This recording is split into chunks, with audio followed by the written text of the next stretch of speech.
It was a Thursday evening in late October when I finished my shift at the auto repair shop in Springfield, Massachusetts. By 7 p.m., I was already home, booting up my gaming PC to join my online friends for our weekly session. My divorce had been finalized just 4 months earlier, leaving me with an empty colonial house in a quiet suburban neighborhood, and not much to fill my evenings besides these gaming sessions with friends I'd mostly never met in person. The weather forecast had mentioned severe thunderstorms rolling in overnight. The National Weather Service had even issued flash flood warnings for Hampton County, but honestly, those alerts came so frequently in New England autumn that nobody really paid them much attention anymore. Around 10:30 p.m., I was deep into a match when a powerful gust of wind slammed against my second-floor window. The whole house creaked and swayed violently. I lifted one side of my headset to hear the torrential rain hammering against the roof and siding. As I turned back to my screen to tell my friends what was happening, everything flickered. My screen, my desk lamp, the hallway light. Then came back on immediately. I was still connected to my Discord call, so I asked if everyone could still hear me. Before anyone answered, everything went black. My PC shut down. Every light in the house went out. Complete darkness enveloped me. I couldn't even see my hands in front of my face. Feeling around my desk, I found my phone and turned on its flashlight. Annoyed, I walked downstairs to the front window to see if it was a neighborhood outage. Through the sheets of rain, it was hard to tell if other houses had power. It was nearly 11 p.m., so most windows would naturally be dark anyway. I sent a quick message to my gaming group explaining I probably wouldn't be back online tonight. Then, using my phone's light, I navigated to the basement to dig out my old emergency power bank. It wasn't much, but it could power a couple of lamps to give me some light until the electricity came back on. As I fumbled through the storage area, I thought I heard something behind me. Just a bunch of old moving boxes back there. I rationalized. Probably just the house settling in the storm. I hauled the battery unit upstairs and plugged in a lamp in the living room. I've never been comfortable going to sleep during a power outage. Don't know why, just one of those things. So I opened the blinds to watch the storm and scrolled through YouTube on my data plan to pass the time. After about an hour, curiosity got the better of me. I stepped onto my covered porch to check if other houses were still dark. Strangely, several homes across Maple Street had lights on in their windows. Confused, I checked for outage reports on my phone, but found nothing conclusive. Back inside, my phone chimed with a text message from an unknown number. Downed power lines in your area. Expect extended outages tonight. Eversource Energy. Something felt off about the message. No official header or ID code like utility companies usually include. But I didn't think much of it and returned to the couch. As I sat there, phone in hand, but mostly watching the storm through the window, I heard something from across the house. A distinct creak from one of the wooden steps leading to the basement. Having lived in this house for 6 years, I knew that sound all too well. I stood up slowly, moving quietly toward the hallway. My phone light barely illuminated the path ahead. When I turned the corner, I found the basement door wide open, and I was absolutely certain I had closed it. I shined my light down the stairs, but saw nothing. There was no way I was going down there in the dark. I pulled the door shut and stood there, my mind racing to process what this might mean. Before I could think further, heavy footsteps thundered up the basement stairs. Someone was running up toward the door. Without hesitation, I slammed my body against it. Almost immediately, the person on the other side began pushing back, then pounding and ramming their shoulder against it. The flimsy interior door had no lock. I pressed against it with everything I had while frantically dialing 911 with my free hand. As soon as I started speaking to the dispatcher, the pounding stopped, and I heard footsteps retreating down the stairs. I took the opportunity to dash out to my car. From across the street, I watched my house for 10 minutes, until 3 patrol cars from the Springfield PD arrived. Officers searched the house but found no one. The intruder had escaped through the back door. What disturbs me most is what we discovered later.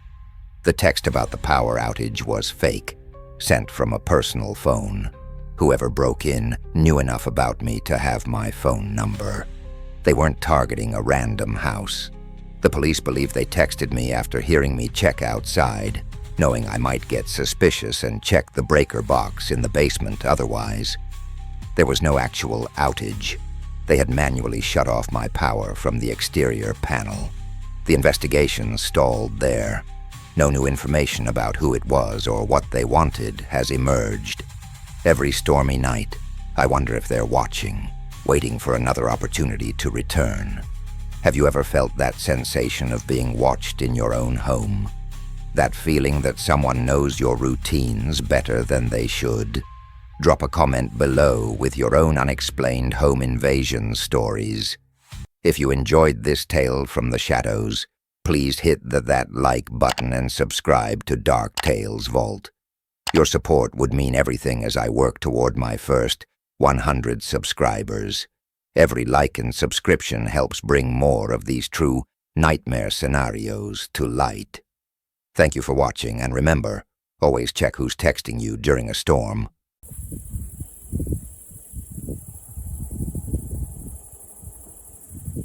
Back in the summer of 2019, my best friend, I'll call him Marcus, and I decided it was time to elevate our camping game.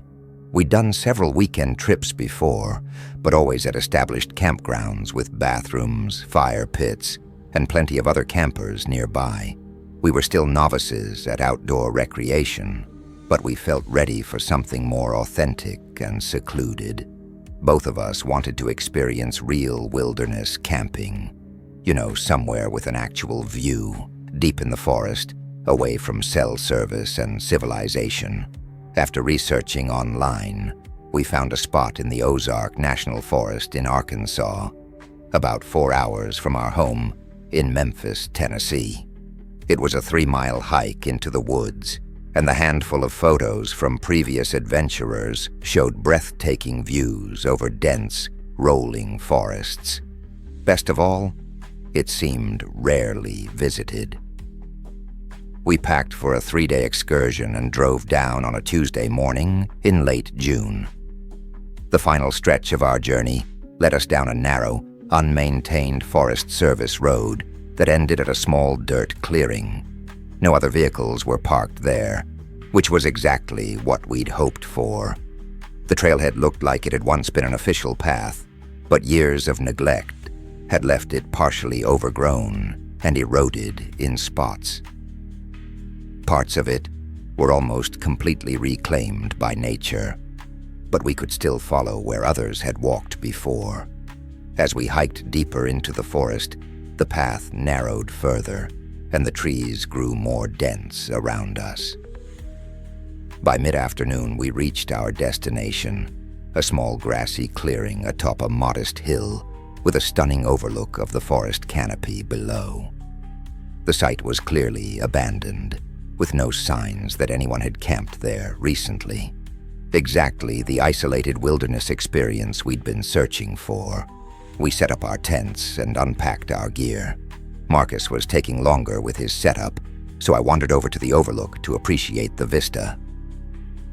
While absorbing the scenery, I noticed movement in the trees below us.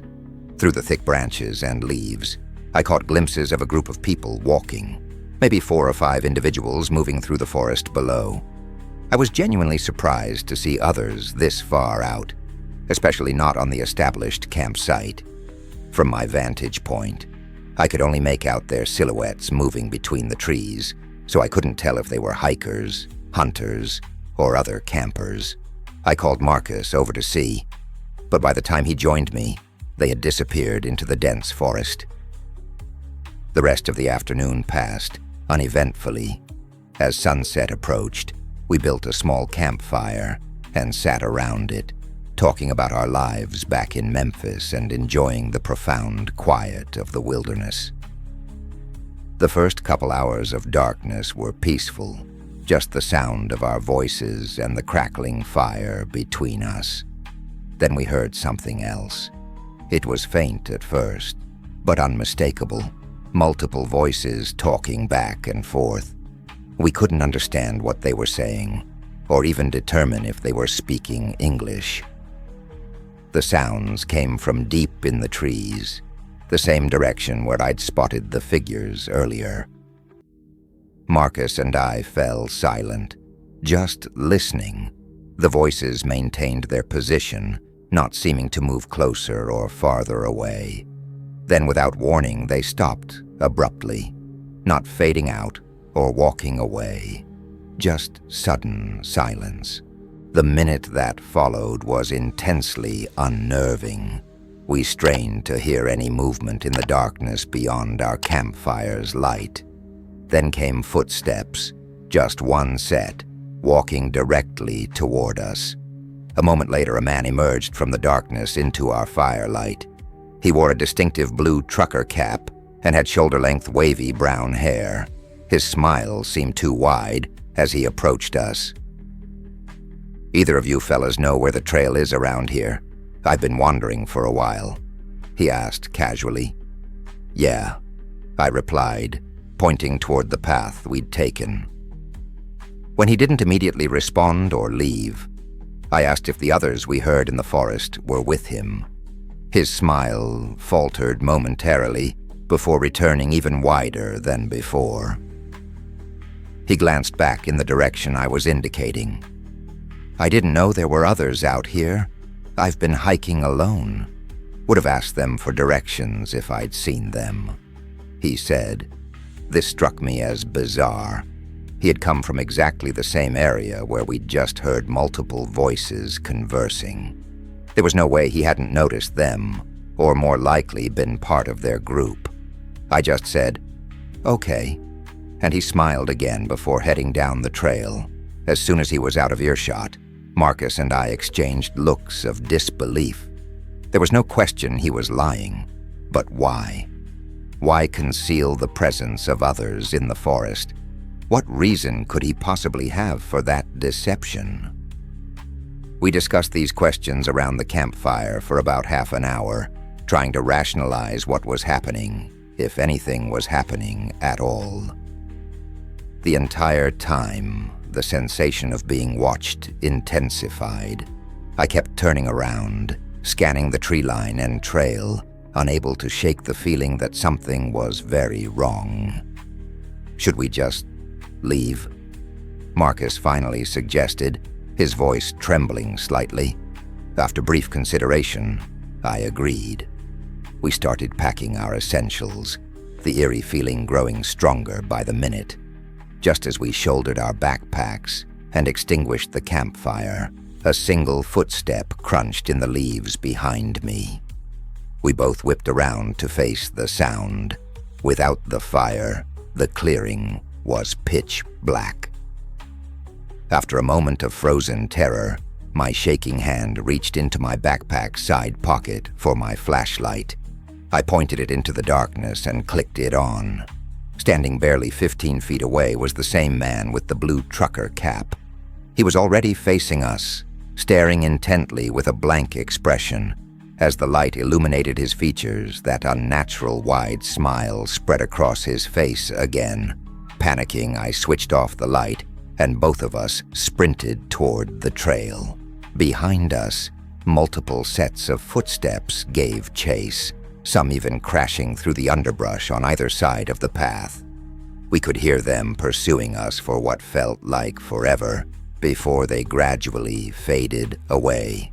Eventually, it was just the two of us running down the dark trail, guided only by adrenaline and instinct. We somehow made it back to the car unharmed, jumped in, and sped away down the Forest Service road. We remained shaken for months afterward. To this day, I'm still baffled by what happened there. Why were those people in such a remote location? What did they want from us? It's been years since this incident, and neither Marcus nor I have gone camping again. I'm not sure we ever will. Have you ever encountered strange people in the wilderness that made you feel unsafe? What would you have done in our situation? Let me know in the comments below.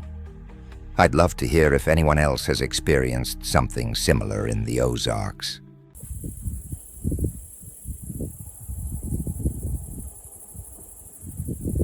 In the spring of 2022, I was a 25-year-old graduate student at the University of Oregon. My family lived across the country in Virginia, and with an early spring break approaching, I decided to make the cross-country drive home instead of flying.